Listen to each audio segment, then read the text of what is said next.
تبارك الذي نزل الفرقان على عبده ليكون للعالمين نذيرا.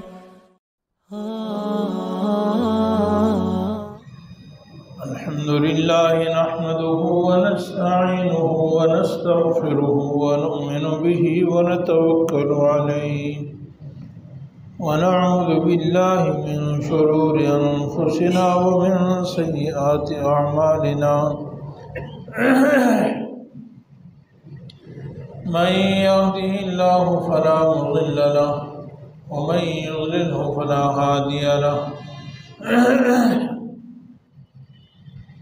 ونشهد أن لا إله إلا الله وحده لا شريك له ونشهد أن سيدنا ومولانا محمدا عبده ورسوله أرسله إلى كافة للناس بشيرا ونذيرا وداعيا إلى الله بإذنه وسراجا منيرا. أما بعد فأعوذ بالله من الشيطان الرجيم. بسم الله الرحمن الرحيم. يا أيها الذين آمنوا اجتنبوا كثيرا من الظن إن بعض الظن إثم ولا تجسسوا ولا يغتب بعضكم بعضا. صدق الله العلي العظيم وصدق رسوله النبي الحبيب الكريم ونحن على ذلك لمن الشاهدين والشاكرين والحمد لله رب العالمين. اللهم صل على محمد وعلى آل محمد كما صليت على إبراهيم وعلى آل إبراهيم إنك حميد مجيد. اللهم بارك على محمد وعلى آل محمد كما باركت على إبراهيم وعلى آل إبراهيم إنك حميد مجيد. رب اشرح لي صدري ويسر لي أمري واحلل عقدة من لساني يفقهوا قولي. رب زدنی علما. اللہ جل جلالہ ساری کائنات کے خالق اور مالک ہیں. اللہ تعالیٰ سب سے زیادہ ہم پر مہربان ہے اور ارحم الراحمین ہے. اس نے ہمیں زندگی گزارنے کے ایسے اچھے اور عمدہ طریقے بتائے ہیں ان پر چل کر ہماری دنیا بھی کامیاب مزیدار اور لطف ہو سکتی ہے اور آخرت کی بھی کامیابی ہے.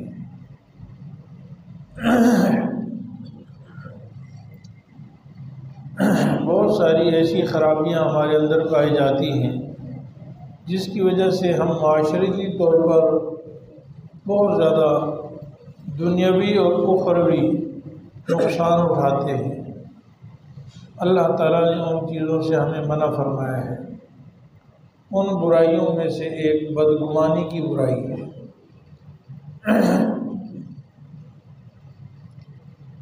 بدگمانی سے ہماری دنیا بھی برباد ہو جاتی ہے اور آخرت بھی برباد ہو جاتی ہے.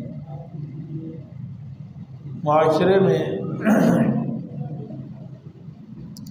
ہمارے ایک دوسرے سے متعلق جتنے بھی معاملات ہیں ان معاملات میں اگر ہم سوچیں غور و فکر کریں ان میں زیادہ تر ہماری آپس کی ناراضگیاں رشتہ داروں سے گھر کے اندر بہن بھائیوں سے بیوی بچوں سے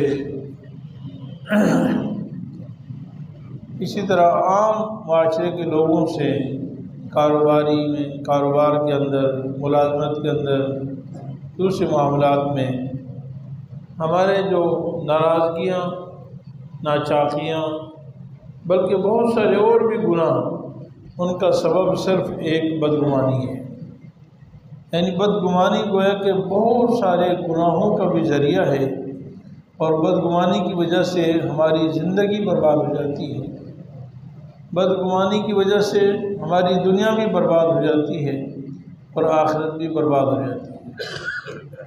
دیکھیے، گمان دو قسم کے ہوتے ہیں، ایک وہ گمان ہے جو کسی دلیل کی بنیاد پر ہو یا قوی علامت کی بنیاد پر ہو، ایسے گمان پر عمل کرنا تو شریعت میں جائز ہے، اور دنیا کے بے شمار معاملات اس کا مدار اسی پر ہوتا ہے۔ جیسے گواہ گواہی دیتے ہیں اور گواہی کی بنیاد پر قاضی فیصلہ کرتا ہے، ابھی دلیل کی بنیاد پر فیصلہ کرتا ہے، حالانکہ وہاں بھی خطرہ ہے، ہو سکتا ہے جھوٹے گواہ ہوں، یا مدعی اور مدعی اپنا بیان دیتے ہیں اور ان کے اقرار پر فیصلہ کرتا ہے، حالانکہ اقرار بھی جھوٹا ہو سکتا ہے۔ اس طرح اور بھی بے شمار ایسے معاملات ہیں ان میں غلطیوں کا امکان رہتا ہے، لیکن غالب گمان یہ ہوتا ہے، دلیل یہ ہوتی ہے، علامت یہ ہوتی ہے کہ یہ بات سچ کہہ رہا ہے، اور ہم سارے معاملات ایک دوسرے پر اس کے مطابق کر رہے ہوتے ہیں، یہ اس طرح جائز ہے۔ دوسرا گمان وہ ہے جو بغیر کسی دلیل کے کسی کے بارے میں برا خیال کیا جائے۔ ایک ہے اچھا خیال کیا جائے، اس کا بھی شریعت نے حکم دیا ہے کہ بغیر کسی دلیل کے دوسرے کے بارے میں اچھا گمان کرو، اللہ تعالیٰ کے بارے میں بھی اور مخلوق کے بارے میں بھی۔ مومنین کے بارے میں فرمایا ظن المؤمنین خیرا، ایمان والوں کے بارے میں خیر کا گمان کرو، اچھا گمان کرو، یہ تو اچھی بات ہے، تو ثواب کا کام ہے۔ اور اللہ تعالیٰ کے بارے میں بھی یہ گمان ہے، یہ حکم ہے کہ ہمیں اللہ تعالیٰ کے بارے میں اچھا گمان کرنا چاہیے۔ لیکن دوسری چیز، اس کا دوسرا جو رخ ہے، جو گناہ ہے، وہ یہ ہے کہ بغیر کسی دلیل کے یا دلیل کے مقابلے میں، ایک طرف دلیل پائی جا رہی ہے اور دوسری طرف کوئی دلیل نہیں ہے، بغیر دلیل کے انسان کسی کے بارے میں غلط خیال کرے، گمان کرے، تصور کرے، یہ بغیر دلیل کے کسی کے بارے میں بدگمانی کرنا یہ حرام ہے، یہ ناجائز ہے۔ اللہ تعالیٰ کے بارے میں بدگمانی کی جائے تو بھی حرام ہے، نبی صلی اللہ علیہ وسلم کے بارے میں کی جائے تو بھی حرام ہے، اور عام انسانوں کے بارے میں بدگمانی کی جائے تو بھی حرام ہے۔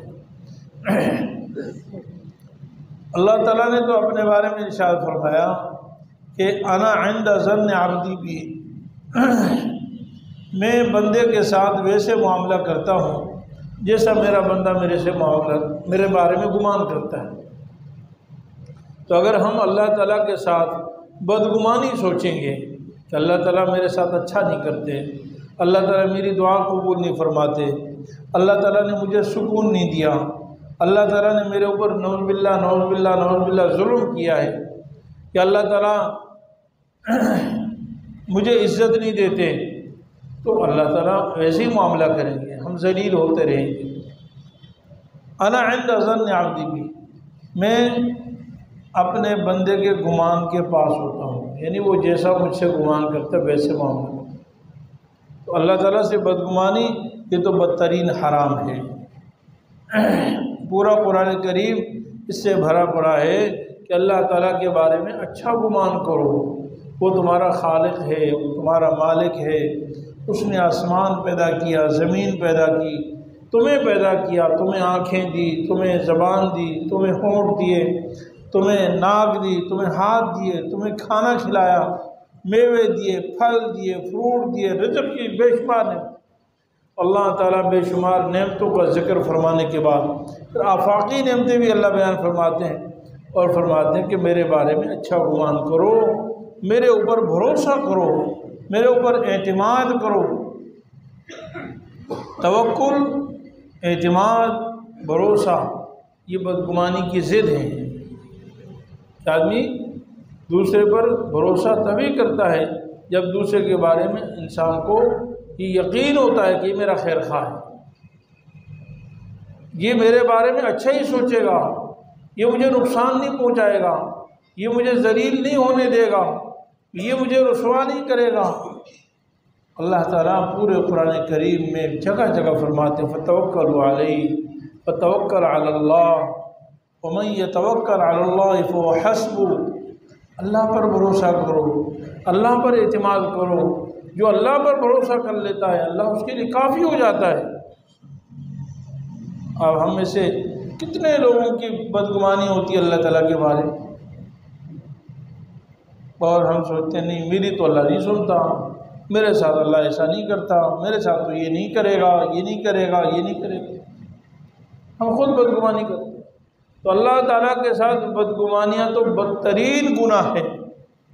اللہ تعالیٰ نے ماں کے پیٹ سے لے کر جوانی تک، بچپن، لڑکپن، جوانی، ساری نعمتیں اللہ تعالیٰ فرماتے ہیں میں نے عطا فرمائی، پھر بھی تمہیں مجھ پر بھروسہ نہیں ہے۔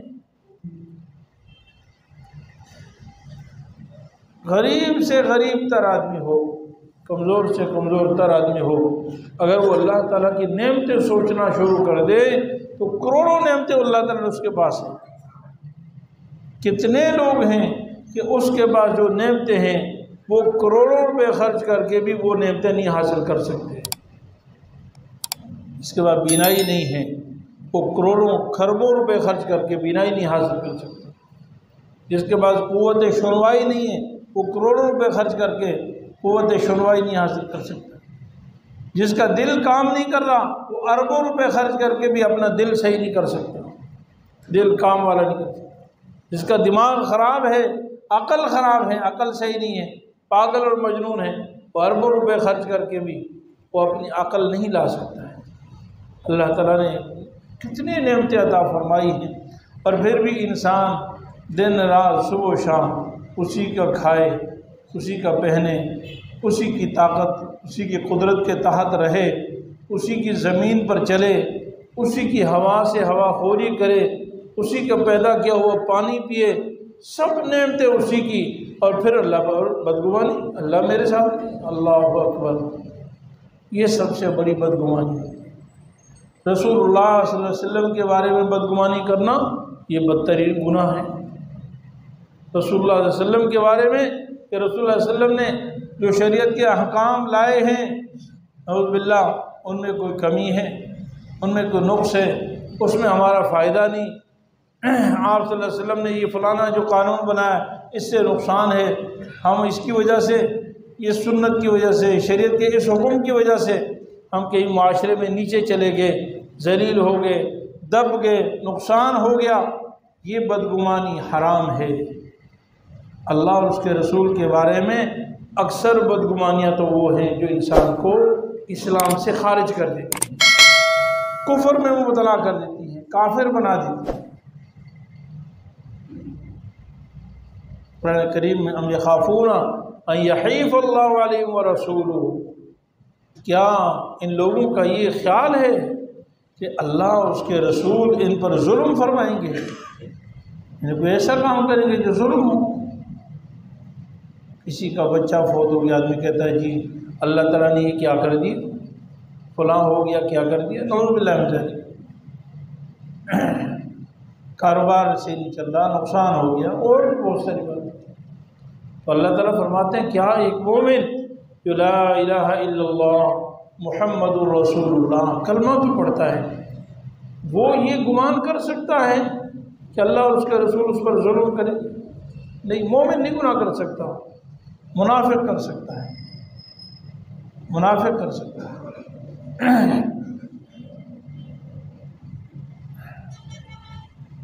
غزوہ حنین کے موقع پر رسول اللہ صلی اللہ علیہ وسلم نے جو بہت سارا مال غنیمت آیا تھا، آپ صلی اللہ علیہ وسلم نے نئے مسلمان ہونے والوں میں زیادہ تقسیم فرمایا تھا، جو نئے مسلمان ہوئے تو ان میں زیادہ تقسیم فرمایا مکہ میں، اور نئے مسلمان والے مکہ والے تھے کیونکہ غزوہ حنین فتح مکہ کے فوراً بعد ہوا تھا، تو مکہ والے جو ہے وہ رسول اللہ صلی اللہ علیہ وسلم کا خاندان تھا، آپ صلی اللہ علیہ وسلم کا اصل علاقہ، اصل جائے پیدائش وہ مکہ مکرمہ تھا، اب اپنا گاؤں وہ جو ہے مکہ مکرمہ تھا، آپ کا اپنا سارا خاندان تھا، قریش وہاں تھا۔ جو لوگ مسلمان ہو کے چلے گئے تھے وہ تو ٹھیک ہے آپ کے ساتھ مہاجر، باقی تو سب یہاں تھے۔ تو آپ صلی اللہ علیہ وسلم کی رشتہ داریاں تھیں ان کے ساتھ، قومی تعلق تھا، علاقائی تعلق تھا، حسب نسب کا تعلق تھا، وہ مسلمان ہوئے۔ آپ صلی اللہ علیہ وسلم نے اللہ تعالیٰ کے حکم کے مطابق، منشا اور رضا کے مطابق، اللہ تعالیٰ کی اجازت سے، یعنی اللہ تعالیٰ جیسے چاہ رہے تھے، جو نبی کو اختیار دیا تھا اس اختیار کو استعمال کرتے ہوئے نئے مسلمانوں میں مال غنیمت بہت زیادہ تقسیم کی۔ حضرت اقرع بن حابس رضی اللہ عنہ کے بارے میں تو ان کو 100 اونٹ دیے، 100 اونٹ بہت بڑا قیمتی جانور تھا اس زمانے میں۔ آپ تصور کریں ایک آدمی کو یکدم 100 اونٹ مل جائے، وہ تو کروڑ پتی بن گیا۔ کسی کو اس سے بھی زیادہ دیا، کسی کو سونا بھی بہت سارا دیا، کسی کو بے شمار چاندی بہت ساری دے دی، بہت زیادہ دی۔ تو ایک شخص نے رسول اللہ صلی اللہ علیہ وسلم کے بارے میں تبصرہ فرمایا کہ اس تقسیم میں انصاف نہیں کیا گیا، نعوذ باللہ من ذالک۔ حضرت عبداللہ بن مسعود رضی اللہ عنہ نے یہ بات سنی اور فرمایا کہ میں رسول اللہ صلی اللہ علیہ وسلم کو ضرور بتاؤں۔ رسول اللہ صلی اللہ علیہ وسلم کو جب بتایا گیا تو فرمایا کہ اگر اللہ اور اس کے رسول انصاف نہ کرے تو پھر اس کائنات میں کون انصاف کرنے والا؟ اللہ اور اس کے رسول انصاف نہ کرے تو پھر کون انصاف کرنے والا؟ علماء فرماتے کہ وہ شخص منافق تھا جس نے یہ اعتراض کیا تھا۔ صحابہ کرام کا بہت انداز سے امتحان تھا، یہ بھی کہ امتحان تھا۔ یہ معاملہ اگر آج ہمارے بیچ میں پیدا ہوتا تو شاید ہم کیا اعتراض کر جاتے، کیونکہ انصار وہ صحابہ تھے اور مہاجر جو آپ سے ہجرت کر کے آپ کے ساتھ مدینہ گئے تھے، اور انصار جنہوں نے سب کچھ رسول اللہ صلی اللہ علیہ وسلم پر قربان کر دیا۔ اب وہی لوگ تو مل کر آئے تھے مکہ فتح کرنے کے۔ مکہ جو فتح ہوا وہ انصار اور مہاجرین کی برکت سے ہوا، ظاہری اسباب تو وہی تھے، لیکن کل جو لوگ مسلمان ہوئے آپ سب نے مال غنیمت سب ان کو دے دیا۔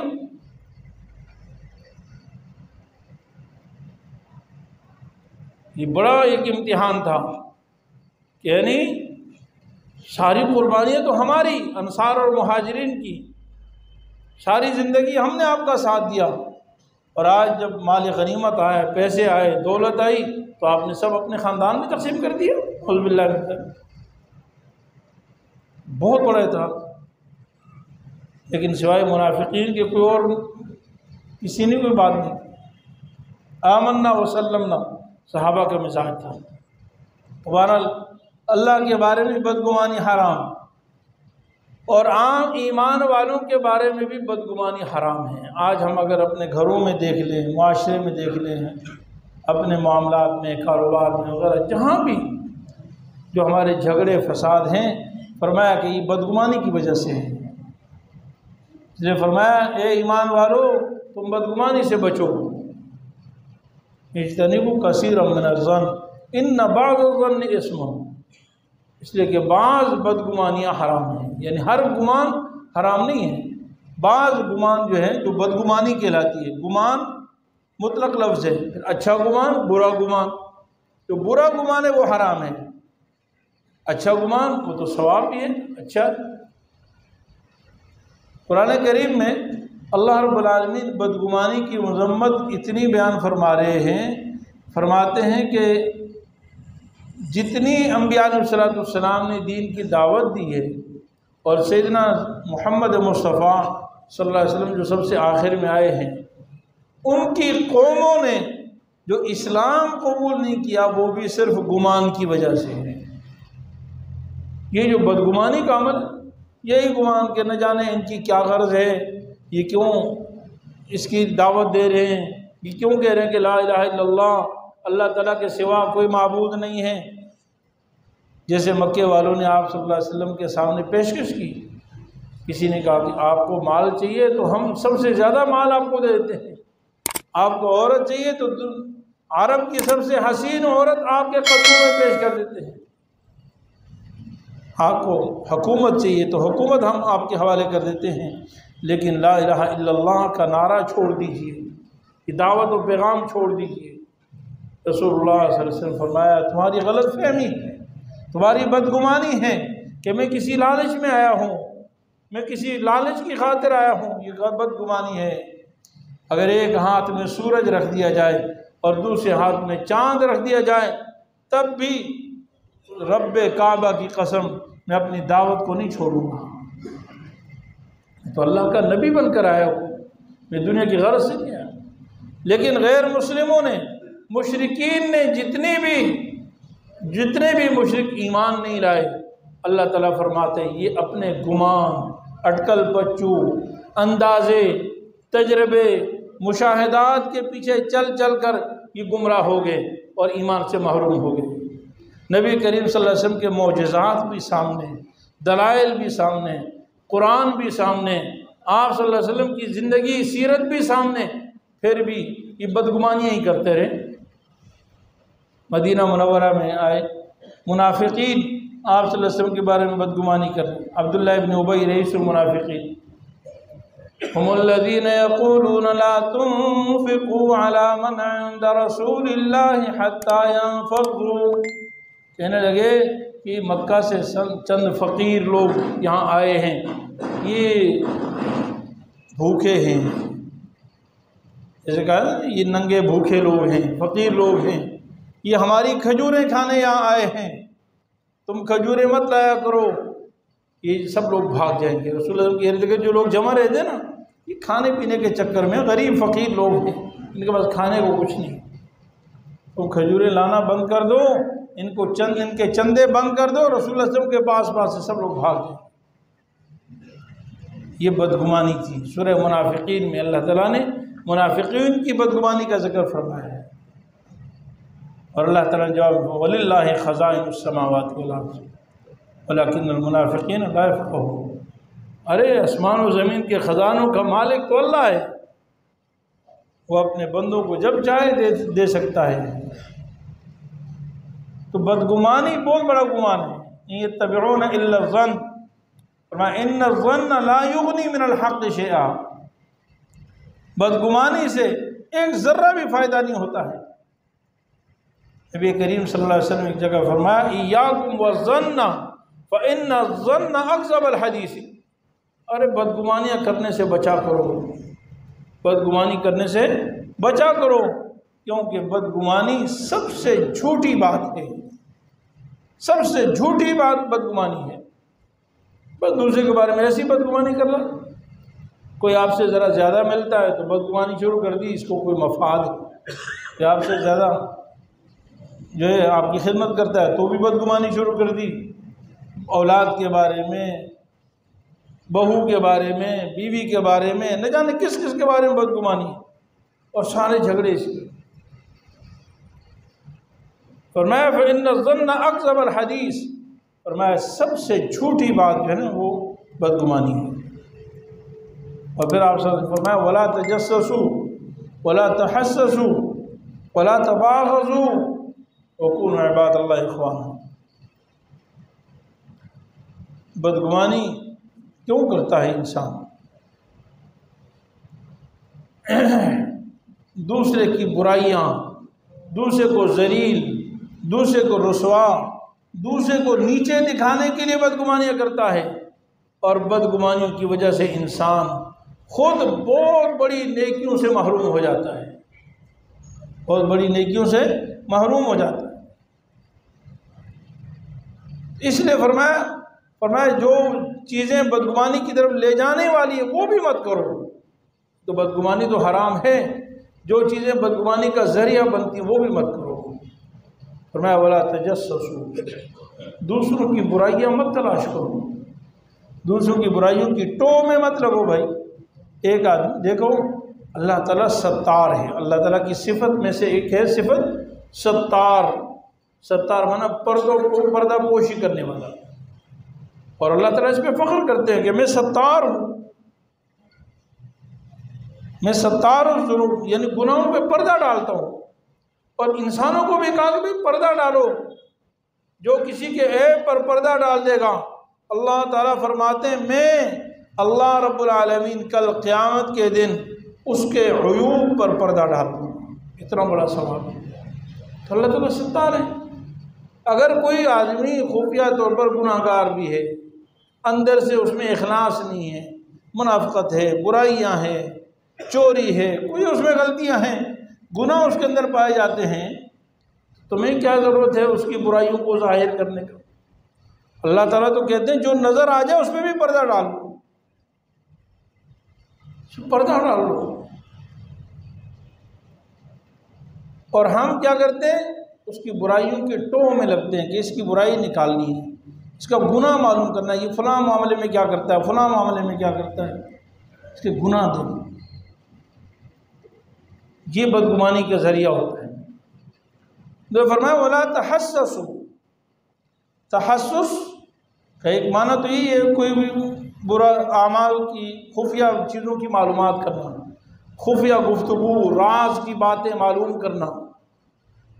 بعض علماء فرماتے تحسس کا معنی ہے نیکیوں کی جستجو بھی مت کرو، یعنی آپ کہہ رہے ہو نہیں میں کسی کی برائیاں نہیں تلاش کر رہا، میں تو اس کی اچھائیاں تلاش کر رہا ہوں۔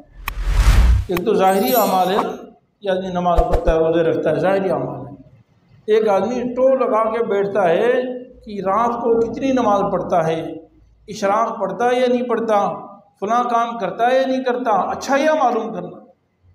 فرمایا یہ بھی، اس کو بھی خفیہ طریقے سے معلوم کرنے کی ضرورت نہیں ہے، اس کا خفیہ اس کا معاملہ اور اس کے رب کا معاملہ، تم کیوں اس کی تلاش میں لگتے ہو؟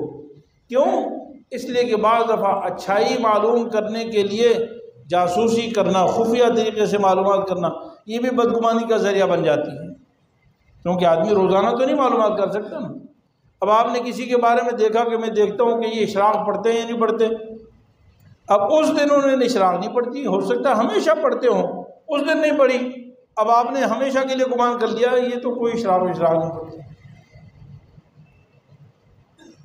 ایک واقعہ ہے غالباً امام شافعی اور امام محمد رحمہ اللہ کا واقعہ ہے۔ امام محمد امام شافعی رحمہ اللہ کے استاد ہیں، تو امام محمد رحمہ اللہ اپنے استاد اپنے شاگرد حضرت امام شافعی رحمہ اللہ کے ہاں گئے، مہمان بنے، تو ہر شاگرد کو اپنے استاد کے بارے میں اچھے خیالات ہوتے ہیں، گمان ہوتا ہے، پھر امام محمد جیسا استاد، تو رات کو یہ خیال تھا کہ میرے استاد ہیں، رات کو اٹھیں گے، تہجد پڑھیں گے، تو مصلی بھی رکھ دیا اور پانی بھی رکھ دیا اس زمانے کے اعتبار سے۔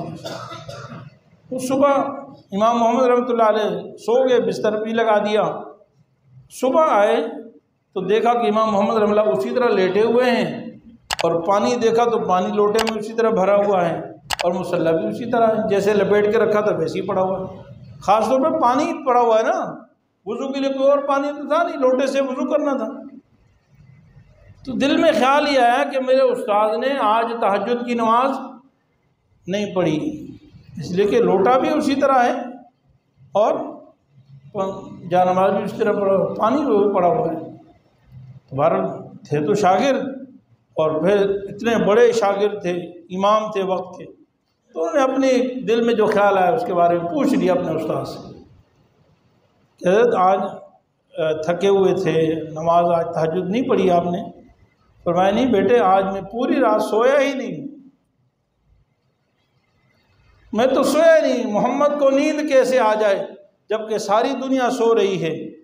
آج رات میں احادیث اور قرآن کے اندر غور و فکر کرتے ہوئے 1000 مسائل کا میں نے آج رات استنباط کیا ہے، محمد کو نیند نہیں آئی رات بھر۔ تو دیکھیے ایک آدمی ظاہری بدگمانی کرتا ہے کہ کہتے ہیں انہوں نے نماز تہجد نہیں پڑھی، اور انہوں نے شریعت کے 1000 مسائل، یہ فقہ، اللہ تعالیٰ ان فقہائے کرام کو اجر عظیم عطا فرمائے، ان کا ہم پر بہت بڑا احسان ہے۔ آج ہی میں حضرت مفتی تقی عثمانی صاحب شیخ الاسلام اور مفتی اعظم پاکستان مفتی تقی عثمانی صاحب کا ایک کلپ بیان چھوٹا سا سن رہا تھا۔ حضرت فرماتے میں سپریم کورٹ میں 17 سال جج رہا، اور اتنا زیادہ عرصہ سپریم کورٹ میں کوئی جج بہت کم رہتا ہے، میں 17 سال رہا، تو قوانین پہ گفتگو ہوتی رہتی تھی، مختلف قوانین پہ۔ تو ایک دفعہ ایک چیف جسٹس کے ساتھ ہماری بیٹھک تھی، بیٹھے ہوئے تھے، تو کوئی کسی قانون پہ بات آئی، تو میں نے اس کا ایک بہترین حل بیان کیا، قانون کی تشریح کی۔ تو چیف جسٹس صاحب نے فرمایا کہ آپ نے قانون کہاں سے پڑھا ہے؟ اس لیے کہ جب بھی کوئی پیچیدہ قانون کی بات ہوتی ہے تو آپ اس کی بہترین تشریح فرماتے ہیں۔ تو اس مجلس میں کوئی اور جج بیٹھا ہوا تھا، اس نے کہا کہ اصل میں انہوں نے LLB کیا ہے اور فلاں یونیورسٹی سے LLB کیا ہے اور اس سے یہ سیکنڈ پوزیشن پر کامیاب ہوئے ہیں، اعلیٰ نمبرات کے ساتھ سیکنڈ پوزیشن نے لی، اس لیے یہ جو ہے اس کی بہترین تشریح فرماتے ہیں۔ تو شیخ الاسلام مولانا تقی صاحب فرماتے ہیں، میں نے فوراً ان سے کہا کہ نہیں، آپ کو غلط فہمی ہے، میں جو قانون کی بہترین تشریح کرتا ہوں میں ان فقہاء کرام کی برکت سے کرتا ہوں جن کی قبروں پر اللہ کروڑوں رحمت نازل فرمائے۔ میں نے فقہ کی کتاب جس کا نام ہے ہدایہ، میں نے ہدایہ پڑھی ہوئی ہے، اور اس ہدایہ میں جس طرح قرآن و سنت کی تشریح فقہاء نے پیش کی ہے وہ دنیا کا کوئی قانون دان نہیں پیش کر سکتا ہے۔ یہ ہے فقہ کی کتاب، یہ ہے وہ اکابر۔ تو بہرحال میرے عزیز بھائیو دوستو، اللہ تعالیٰ نے بدگمانی کو حرام قرار دیا ہے اور فرمایا وَلَا تَبَاغَضُوا۔ انسان جب کسی سے بغض رکھتا ہے نا، نفرت ہوتی ہے، تو پھر انسان جو ہے نا دوسرے کی بدگمانیاں کرتا ہے۔ آج دیکھ لیں سارے جھگڑے بدگمانیاں، دل میں نفرت ہے بس بدگمانی، جس سے ہمارے نفرت ہے بس اس کے بارے میں بدگمانی، بس اس کا یہ ہے اور یہ اس کی اچھائی بھی، وہ قرآن پڑھے تو بھی کہتے ہیں بھائی اس میں بھی اس کا کوئی لالچ ہے، بھائی یہ قرآن پڑھ رہا ہے، یہ حدیث پڑھ رہا ہے تو اس میں بھی اس کی کوئی لالچ ہے، بھائی یہ بھی اچھا نہیں ہے۔ تو وَلَا تَبَاغَضُوا، رسول نے فرمایا بغض مت رکھو بھائی ایک دوسرے سے۔ آدمی وہ جس سے جو آپ کو اچھا لگتے ہیں نا، اس کو ہر بری بات بھی اچھی لگتی ہے، اور جب کسی سے آپ کو نفرت ہو جائے تو اس کا خوبصورت چہرہ بھی بدنما لگتا ہے، شکل ہی دیکھو اس کی اتنی گندی شکل ہے، حالانکہ چمکتا چہرہ ہوگا، نورانی چہرہ ہو، لیکن کہتے ہیں چھوڑ شکل ہی خراب۔ تو فرمایا وَلَا تَبَاغَضُوا، بغض مت رکھو۔ جب بغض ہوگا بدگمانی ہوگی، نفرت ہوگی بدگمانی ہوگی، کینہ ہوگا بدگمانی ہوگی۔ اس لیے یہ وہ اسباب ہیں جن کی وجہ سے آدمی بدگمانی کے گناہ میں مبتلا ہوتا ہے، اور اس سے ہماری دنیا بھی برباد ہو جاتی ہے اور ہماری آخرت بھی برباد ہو جاتی ہے۔ میرے عزیز بھائیوں، 1400 سال پہلے مکہ اور مدینہ میں رہنے والے مشرکین اور یہود و نصارہ وغیرہ، وہ ایمان کی عظیم دولت سے امام الانبیاء، فخر کونین، سرور کائنات سیدنا محمد مصطفیٰ احمد مجتبیٰ خاتم الانبیاء سیدنا محمد صلی اللہ علیہ وسلم کی اتباع سے کیوں محروم ہوئے؟ اس بدگمانی سے۔ یتبعون الا الظن وانہم لا یعلمون، بس گمان کرتے رہے، پتہ نہیں کیا ہے، اس کا مقصد کیا ہے، یہ چاہتا کیا ہے، بس یہی بات ہے۔ تو یہ بہت بڑی وبال ہے جس سے آدمی بہت سارے نیکیوں سے محروم ہو جاتا ہے۔ اچھا گمان کرو دوسرے کے بارے میں، اور اچھا انشاءاللہ تعالیٰ، اب وہ اندر سے اگر برا بھی ہو تو تمہیں کیا ہے، تمہیں تو کوئی نقصان نہیں، اور تم کسی کے اوپر نگہبان بھی نہیں ہو، تمہیں اللہ تعالیٰ نے کسی کے اوپر نگہبان نہیں مقرر فرمایا۔ آخری بات عرض کرتا ہوں، دیکھیں حضرت علی رضی اللہ عنہ کا واقعہ ہے کہ ایک مشرک لڑائی میدان جہاد میں اس کو قتل کرنے کے لیے جب اس کے اوپر چڑھے نا، تو اس نے کہا لا الہ الا اللہ محمد رسول اللہ، یا قل اشہد ان لا الہ الا اللہ وحدہ لا شریک لہ واشہد ان محمد عبدہ ورسولہ۔ اس نے کلمہ پڑھا، نیچے لیٹا ہوا ہے، میدان جنگ ہے، جہاد ہو رہا ہے۔ صاحب کے یوٹیوب چینل کو سبسکرائب کیجئے اور ان کے تازہ بیانات کے ذریعے اپنی علمی، اصلاحی اور فکری آبیاری کرتے رہیے۔ جزاکم اللہ۔